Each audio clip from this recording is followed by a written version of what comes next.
les services secrets américains vont mettre au point un cheval de Troie pour saboter le pipeline soviétique. L'homme à l'origine de cette opération s'appelle Gus Weiss. Conseiller de Ronald Reagan, Weiss sera le cerveau de ce projet audacieux de la CIA. Ça, c'était la technique de Gus Weiss. Silencieux et secret comme un vieux renard. Ça, c'était Gus. Il aimait les questions de renseignement, d'espionnage et aussi résoudre des problèmes complexes. Cette opération, Gus Weiss l'a décrit dans ses notes manuscrites et son journal personnel, encore jamais publié et dont nous avons obtenu copie. Reagan avait insisté auprès du directeur de la CIA pour qu'il trouve un stratagème, une opération clandestine. J'ai présenté mon idée à Bill Casey juste avant Noël 1981.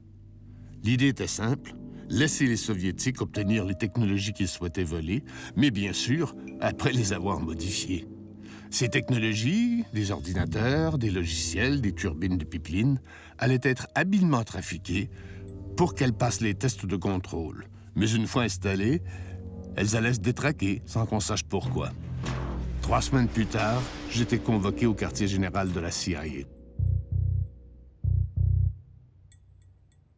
Alors le président Reagan, est-ce qu'il était au courant de cette affaire? C'était son idée. Le concept général? Bien sûr qu'il l'approuvait. Nous faisions tout ce qui était possible pour affaiblir l'Union soviétique.